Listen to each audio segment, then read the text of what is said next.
ఓం శ్రీ గురుభ్యో నమ. శ్రీ సౌభాగ్య మహామంత్ర విద్యాపీఠం తెలియచేసే ఛానల్ ద్వారా శృతి ప్రామాణిక ఆధ్యాత్మికంలో కొంతమంది మెయిల్స్లో ఏమంటే మాకు మీరు చెప్పేవి అంతా కూడా కొంత ఇంకా వివరణ కావాలండి, మాకు ఎక్కడ తెలియనటువంటి వింటున్నాము, వాస్తవంగా మేము చెక్ చేసుకుంటున్నాం, కానీ ఇంకా వివరణ కావాలి అద్వైతంగా అడుగుతున్నారు. ఎట్లా చెప్పాలా అని 100 రోజుల నుంచి ఆలోచిస్తూ ఈ రోజున ఈ వీడియో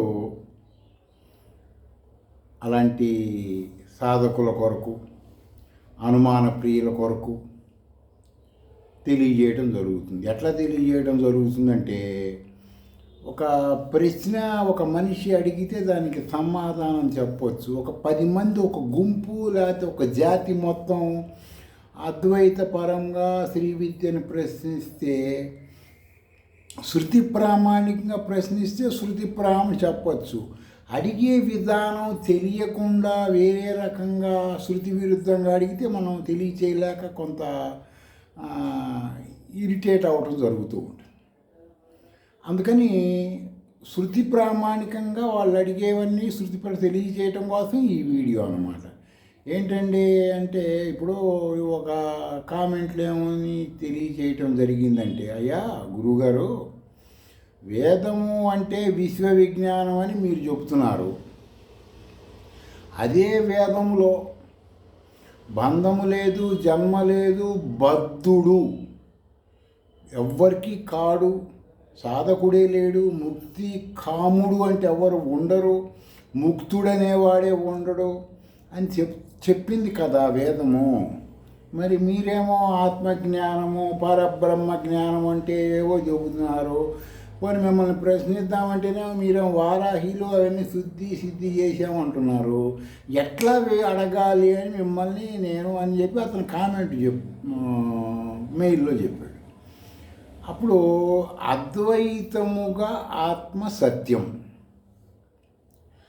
అయితే, సీతారాముడు రామరావణ యుద్ధము సత్యమా అసత్యమా? రాముడు పరమాత్మ అయితే ఈ విశ్వం మొత్తం రాముడులే ఉండాలి కదా. మరి ద్వైతము ప్రకారము రామరాజ్యము, రావణాసుడితో యుద్ధము, వానరులు, ఇవన్నీ ఏంటి? ఇప్పుడు అతను అడిగిన దానికి వాస్తవంగా అతను సత్యంగా మాట్లాడుతున్నాడు. అప్పుడే అతను మెయిల్లో సత్యంగానే చెప్పాడు. మరి కంపల్సరీగా మనం ఒక శృతి ప్రామాణి చెప్పినప్పుడు అతను అడిగింది చెప్పాలి కదా. అతను అడుగుతున్నాడు ఇవన్నీ. ఈ విషయం మొత్తం రాములే ఉండాలి కదా, మరి ద్వైతం ప్రకారం ఏంటంటే ఇట్లా ఉంది, ఇవన్నీ ఏమిటి? అద్వైతము శృతులు చెబితే అదే సత్యమైతే శ్రీకృష్ణుడు చెప్పిన గీత ఏంటి? మరి శ్రీకృష్ణుడు ఆత్మజ్ఞాని అయితే ఆత్మజ్ఞానికి ఎవరు, ప్రపంచం మొత్తం ఒకటే కదండి, ఎవరు ఉండరు కదా. మరి శ్రీకృష్ణుడు గీత చెప్పాడు కదా, ఎట్లా చెప్పాడు, ఎవరికి చెప్పాడు? ఆత్మ ఒకటే కదా, రెండు ఉండవు కదా. అది సరే, అర్జునుడికి చెప్పాడు అంటున్నారు కదా, కురుక్షేత్రం జరిగింది అంటున్నారు కదా. అది కురుక్షేత్రం ఏంటి? మళ్ళా ఆత్మజ్ఞానికి ప్రపంచం మొత్తం, విశ్వం మొత్తం ఆత్మస్వరూపం పరమాత్మకి. మరి మీరు ఇవన్నీ ఏంటి? కృష్ణుడు ఏంటి, అర్జునుడు గీత చెప్పడం ఏంటి, కురుక్షేత్రం అది అసత్యమా? పోని శంకరాచార్యులు వారు పరమాత్మ అయితే ఆయనకి శిష్యులు ఎందుకు? ఆయన బ్రహ్మజ్ఞానం అంటున్నారు కదా, మీరు చాలాసార్లు చెప్పారు కదా. ఆయన శిష్యులు ఎందుకు ఉంటారు? ఆయన పీఠాలు ఎందుకు పెట్టాడు? ఆయనకేం పని? తర్వాత పరమాత్మ ఒక్కడే ఆయన చెప్తున్నారు కదా, మీరు ఇన్ని ఉండవు అంటున్నారు కదా, ఇన్ని దేవుళ్ళు ఉండరండి అని నమ్మద్దు, శృతులు చెప్పిన పరమాత్మ నమ్మమంటున్నారు కదా. మరి వీళ్ళందరూ ఎవరు? సరే, ఆయన మరి ప్రస్థానత్రయమో లేక బ్రహ్మసూత్ర భాష్యం రాశాడని మీరు చెబుతున్నారు కదా, భాష్యం, వివరణ, టీకాలు ఇవన్నీ. మరి ఎవరి కోసం రాశాడు ఆయన? ఆయన ఒక్క ఆత్మే కదా ఉండాల్సింది అద్వైతం ప్రకారం ఈ విషయంలో. మరి ఎంతమంది ఎవరి కోసం రాశాడు? తర్వాత ఈ కనపడే ప్రపంచం, ఈ నామరూపంలో ఏంటి, ఈ ప్రశ్నలన్నిటికీ మీరు కాస్త మాకు ఇసుకోకుండా శృతి ప్రామాణికంగా చెప్పండి అంటే, సరే బాబు నేను క్లుప్తంగా చెబుతా, నేను అడిగినవన్నీ క్లుప్తంగా చెబుతా. నువ్వేం చేస్తావు అంటే, నేను ఛానల్లో పోస్టులు పెట్టాను, అందులో శార్గధన్వర సంహిత అని ఒక శృతి ప్రామాణిక ఆయుర్వేద అంగంలో ఒకటి పెట్టా. మనుషులు మాట్లాడేటప్పుడు వాడు ఏ యొక్క నెగిటివ్ ఎనర్జీ ఉంటే అది ఆధ్యాత్మిక భాషలో దాన్ని దయ్యం అంటారు, భూతం అంటారు, గుర్తుపెట్టుకోండి. నెగిటివ్ ఎనర్జీ వాడు ఎలా మాట్లాడతాడు, ఏ దయ్యం ఒంట్లో ఉంటే వాడు ఎలా మాట్లాడతాడు, అది సైంటిఫిక్గా నేను ఆయుర్వేద పరంగా శార్గధన్వర సమితిలో ఉంది పెట్టాను. అది చూసుకో, కొంచెం కొంత నీకు అర్థమవుతుంది, కొంత నేను చెబుతా. మొత్తం చెప్పే అంత జ్ఞానం నాకు కూడా లేదు. రాముడైనా కృష్ణుడైనా శంకరాచార్యుల వారైనా నువ్వైనా నేనైనా మనందరికీ నీకు అర్థమయ్యే భాషలో చెబుతున్నా, అర్థం చేసుకో. మట్టి కుండ అనబడే ప్రారబ్ధముల కర్మ, ప్రారబ్ధముల కర్మ యొక్క రూపము మట్టి కుండ. మన హృదయములో పిండముతో పాటు అది కూడా వస్తుంది బయటికి రాగానే, పిండంతో పాటు వస్తుంది. బయటకు వచ్చినప్పటి నుంచి ఆ పిండంలో ఏమవుతుందంటే మన కర్మలన్నీ నీళ్లు రూపములో ఆ కుండలో ఉంటాయి. ఇది మీకు అర్థం కావాలంటే, ఈ అర్థం కావాలి అని ఈ సూత్రం చెబుతున్నా నేను. శృతి ప్రామాణిక ఆధ్యాత్మికం ఆచరిస్తూ ఉంటే కుండలో ఉన్న నీళ్లలో కనపడే ఆకాశం, అర్థమైందండి? కుండలో నీళ్లు ఉంటాయి, నీళ్లలో ఆకాశం కనపడుతుంది. వాస్తవంగా ఆకాశం అనేది మనం తలపైన ఉంటుంది కదా, తలగా పైకెత్తే కనపడుతుంది, కానీ కుండలో కూడా ఉంటుంది అన్నమాట. అర్థమైంది? కుండలో ఉండే ఆకాశం ఏంటి? పరమాత్మ స్వరూపం. పైన ఉండే పరమాత్మే కుండలో కూడా కనపడుతుంటాడు, నీళ్ళల్లో కనపడతాడు. అర్థమైందండి? సరే, ఈ శ్రీ విద్యాని శృతి ప్రామాణికమైన ఆచరిస్తూ ఉంటే కుండలో నీళ్ళలో కనపడే ఆకాశము కుండ పగిలి పైన ఉన్న ఆకాశంలో కలిసిపోతుంది. అర్థమైందండి? శృతి ప్రామాణిక ఆధ్యాత్మికం చేస్తే కుండ పగిలిపోయినప్పుడు ఏమవుతుంది? ఆకాశం ఏం చేస్తుంది? వెష్టి ఆకాశం సమిష్టి అయినట్టు ఒకే ఆకాశంలో కలిసిపోతుంది. సమిష్టి అందరిలో ఉండే ఆకాశం పైన కలిసిపోతుంది. అది కలవనంత వరకు వాడికి ఆకాశంలో ఉన్నట్టుగానే ఉంటుంది. అంటే నేను లోపల ఉందన్నాను, మీరు బయటగా ఊహించుకుంటే క్లియర్గా అర్థమవుతుంది. అంటే ఎవరి గుండెలో కుండ ప్లస్ నీళ్లు, ఆ నీళ్లలో ఆకాశము పైన కనపడే ఆకాశంలో కలిసిపోయాయో ఒకే ఆకాశం అయిపోతుంది. అప్పుడు రెండు ఆకాశాలు లేవు, కానీ అప్పుడు నమ్ముతాడు వాడు. అప్పటిదాకా నమ్మడు. ఏ మానవుడి కుండ నీళ్లలో ఆకాశం పోతే ఆ మానవుడికే జ్ఞానం వస్తుంది, అందరికీ రాదు. అర్థమైందంటే, ఎవడి కొండ పగిలిపోతే వాడి జ్ఞానం వస్తుంది.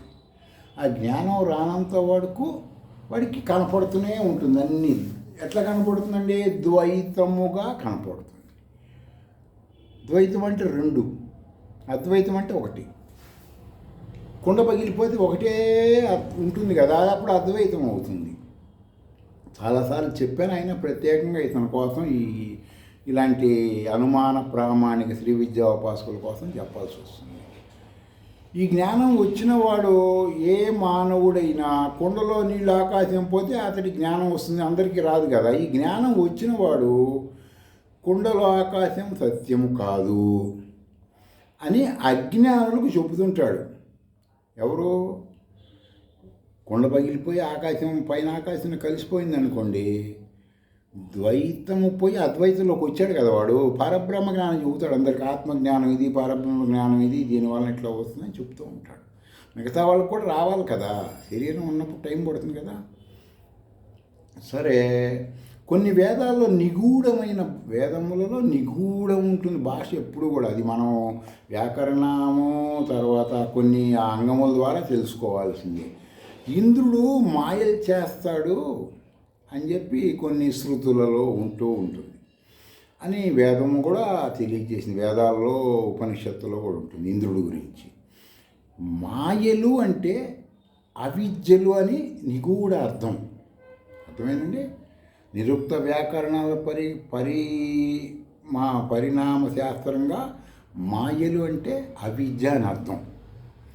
అంతేగాని కొంతమంది జానెడు పొట్ట కోసం మన శృతుల జ్ఞానం తెలియకుండా అవిద్య అజ్ఞానంతో కొంతమంది ప్రవచనకారులు ఆహల్యని, గౌతమ మహర్షిని, ఇంద్రుడని, సంసారమని ఇలాంటివి సృష్టించి ప్రజలకి తప్పుదారి పట్టించి ఆ విధముగా గ్రంథములు రాసి ఆ విధముగా సినిమాలు తీసి పొట్ట పోసుకొని ప్రజలకి ఈ వాస్తవంగా శృతుల జ్ఞానం అందకుండా చేశారు కొంతమంది. వాళ్ళు ఎవరు ఏంటి అనేది వివరిస్తే అందరూ బాధపడతారు అన్నమాట. సరే, ఇంకా మీకు కొంత అర్థం అవ్వాలంటే ఏం చేయాలంటే, ఇప్పుడు ఎవరన్నా మ్యాజిక్ చేసే అతను ఉంటాడు కదా, మ్యాజిక్ చేసే అతను మంచి ఫేమస్ చూడటానికి ఏదన్నా ఒక హాల్లో ప్రదర్శన పెడతాడు, దానికి టికెట్లు పెడతాడు అన్నమాట. వాడు ప్రదర్శనలో ఎలాంటి మాయలు చేస్తాడంటే ఆకాశం నుంచి బంగారం కూడా తెప్పిస్తుంటాడు, మనుషులను తెప్పిస్తుంటాడు, దేవకన్యను సృష్టిస్తుంటాడు, విచిత్రాలు జరుగుతుంటాయి. ఇన్ని చేసేవాడు డబ్బులు సృష్టించుకొని వాడి పొట్ట వాడు పోసుకోలేడా చెప్పండి? దేనికి టికెట్లు పెట్టి డబ్బులు వసూలు చేయటం అంటే వాడు చేసేవన్నీ మాయలు అని వాడికి తెలుసు. యథార్థంగా అక్కడ ఏమీ ఉండదు. ఉన్నట్టుగా మన కనికట్టుగా మన కళ్ళకి అవిద్యాజ్ఞానంలో అది కనపడుతుంది. అదే విధముగా పరమాత్మ అనబడేటువంటి అతనికి ఈ మాయ ఈ ప్రపంచం కనపడదు. ఎందుకని? అతనికి ఇది అసత్యము, అవిద్య, జ్ఞానం అని ఆయనకి తెలుసు కదా. ఎవరి కర్మ కొద్దీ వాళ్ళు చేసుకుంటున్నారు, ఇవన్నీ అట్లా ఉంటాయి అర్థాలు. ఆ మ్యాజిక్ చేసేవి, ఆ మ్యాజిక్లో ఉన్నటువంటి చేసేవన్నీ సత్యాలే, మళ్ళీ అసత్యాలు కదా. అతనికి సత్యాలు, చూసే వాళ్ళకి సత్యాలు, వాస్తవమే కదా. సరే, మరి డబ్బులు ఎందుకు తీసుకుంటున్నాడండి అతను? ఆలోచించండి. అంటే ఆ మ్యాజిక్ చేసేవాడికి ఇది సత్యము కాదు, నేను కేవలం నా కుటుంబ పోషణ కొరకు నేర్చుకున్న విద్య అని తెలుసు. చూసే వాళ్ళకి తెలియదు కదా. ఆ విధంగా పరమాత్మని మాయ ఏమీ చెయ్యదు. అర్థమైందండి? ఆయన చేతిలో మాయ ఉంటుంది, ఆయన ఏం చేయదు, మనల్ని చేస్తూ ఉంటుంది. కాబట్టి కొండ ఆకాశము ఇవి పోయినాయి అనుకోండి, వాడికి ఘటాకాశం పోయింది, కొండలోని ఘటాకాశం అంటారు, అది పోతే నిజమైంది తెలుస్తుంది. సరే అండి, మరి ఈ దీంట్లో మాకు ఇంకొంచెం ఏదైనా అంటే పరబ్రహ్మం అనేటువంటిది ఈ దృశ్య ప్రపంచంలో సర్వమూర్తి స్వరూపము, విగ్రహాలు ఇవన్నీ కూడా ఆత్మజ్ఞానికి అంటే మ్యాజిక్ చేసేవాడికి ఇవన్నీ కూడా కరెక్ట్ కాదు. మ్యాజిక్ చేసేవాడికి ఇవేమి ఉండవు అన్నమాట, పరమాత్మకు ఉండవు. చూసేవాడికి మాత్రమే ఈ దృశ్య ప్రపంచము ఉంటూ ఉంటుంది. అద్వైత జ్ఞానము చేత ద్వైత జ్ఞానం పోతుంది. అర్థమైందండి? అద్వైత జ్ఞానం అంటే ఏంటి? మంత్రం చేస్తుంటాడు కదా సాధకుడు, అప్పుడు అద్వైతముగా ఉంటాడు. వాడికి అప్పుడు ఏ విధమైన నిరాకార నిశ్చలమైన ఏకత్వ జ్ఞానంలో ఉంటాడు అన్నమాట. ద్వైతం ఉండదు అప్పుడు వాడికి. చీకటి ఉంటేనే భయము ఉంటే చీకటి ఉంటుంది, గుర్తుపెట్టుకోండి. చీకటి ప్రపంచము, భయం అంటే దేవుడు. తర్వాత దేవుడు అంటే భయము లేకపోతే, మీలో దేవుడు అంటే భయము అనేది లేదనుకోండి, భయం పోయిందనుకో దేవుడే ఉండడు కదా. భయం ఉన్నవాడికే దేవుడు. దేనికి వెళ్తావయ్యా నువ్వు దేవుడి దగ్గరికి అంటే ఏదో ఒక భయమో కోరికో వాటి కోసమే. కాబట్టి ఎప్పుడైనా మీరు ఒకసారి నాకు దేవుడు అంటే ఎక్కడికి వెళ్ళినా ఏం చేసినా కూడా భయం వల్లనేనండి ఇవన్నీ చేస్తుంది అని చెప్పి మీరు ఆత్మవిమర్శ చేసుకుంటే మీకు అర్థమవుతుంది. దేవుడు నీలో ఉంటే భయం ఉంటుంది నీకు. గుర్తుపెట్టుకోండి, దేవుడు అక్కడున్నా, నీలో ఉన్నా, ఆ పక్కోడి దగ్గర ఉన్నా, పక్కన గుళ్ళో ఉన్నా నీకు భయం ఉంటుంది. దేవుడు అంటే నువ్వు దేవుడు అయ్యావు అనుకో, భయం ఉండదు కదా. అది చెప్తున్నాయి శృతులు నువ్వు దేవుడివి అని చెప్తున్నాయి. అప్పుడు పోతున్నాయి, అన్నీ పోతాయి, ఏమీ ఉండదు. అప్పుడు దాన్ని అద్వైతం అంటారు.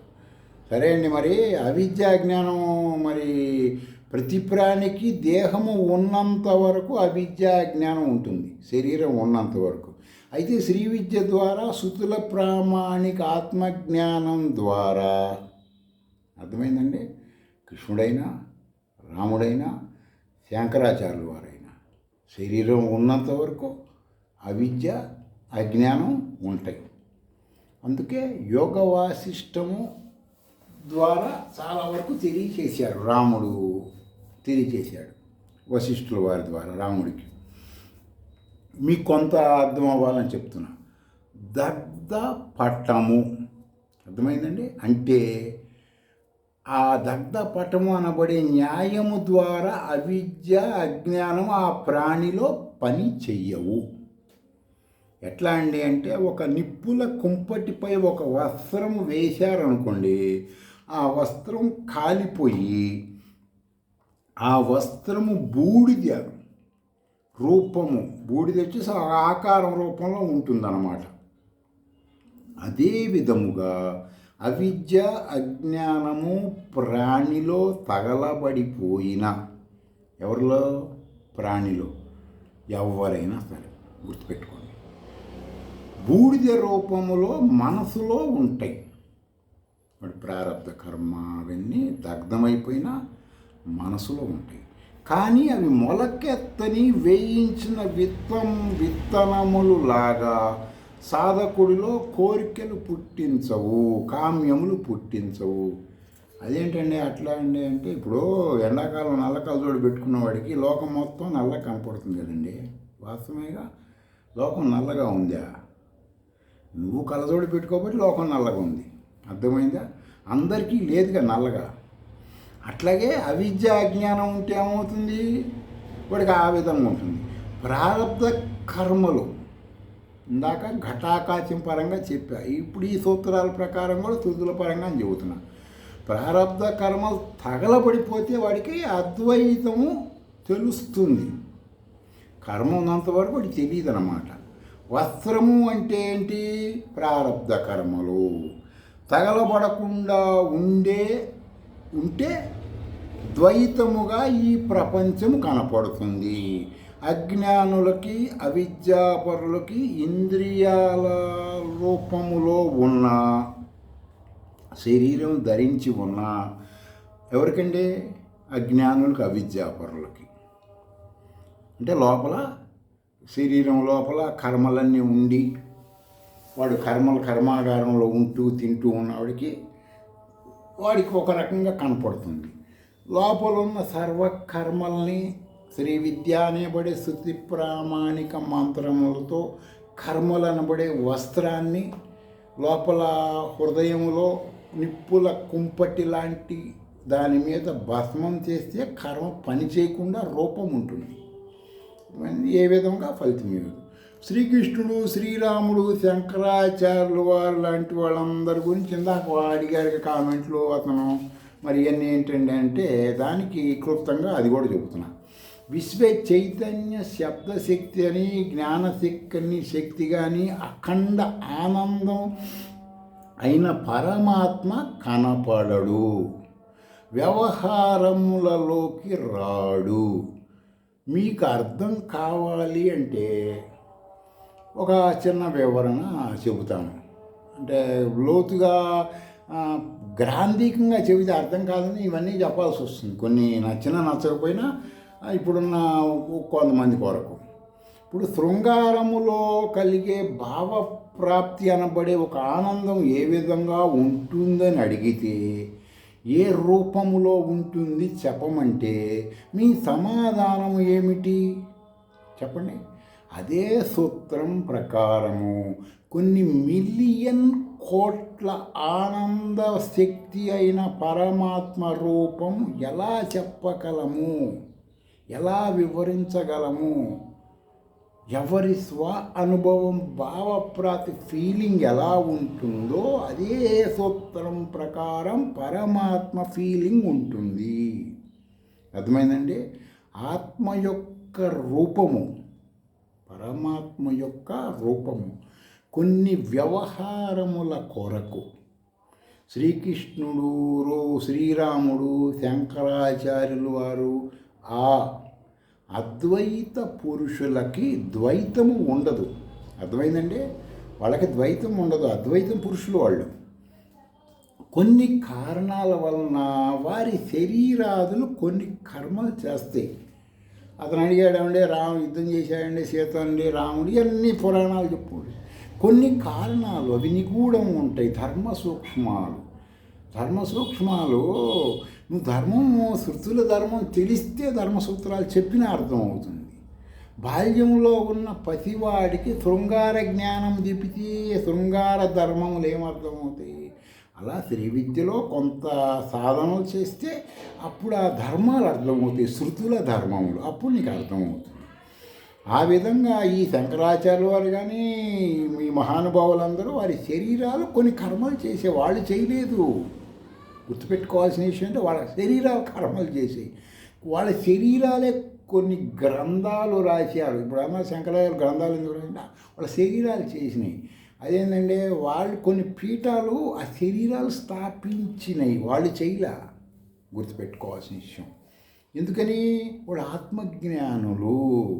మరి ఎవరి కోసం చేశారండి? నీ కోసం, నా కోసం. అదేంటండి అంటే మనం రోడ్డు మీద వెళ్ళేటప్పుడు ఏమనుకుంటాం? నేను లావుగున్నానే, నాకు కొంచెం పొట్ట ఉంది, నాకు సన్నగున్నానే, నా మొహం ఎదిగిపోవట్లేదు అనుకుంటావు కదా. అక్కడ వాళ్ళవి రాసింది దేనికి? నువ్వు ఏమనుకుంటున్నావు? నేను లావుగున్నాను, నేను సన్నగున్నాను, నేను పక్కన బిట్టురా అబ్బాయి, నేను అనేది విడిచి దానికోసం వాళ్ళు తెలియజేశారు. అర్థమైందండి?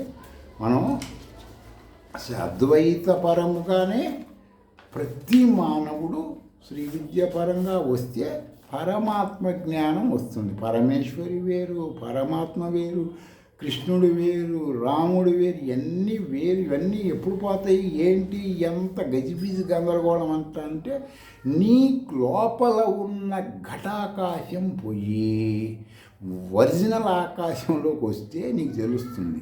అప్పటిదాకా ఉంటుంది. ఇవన్నీ కలుగుతున్నాయంటే, నీలో ఈ సందేహాలు వచ్చినాయంటే సాధన బాగున్నట్టే లెక్క. స్వస్తి.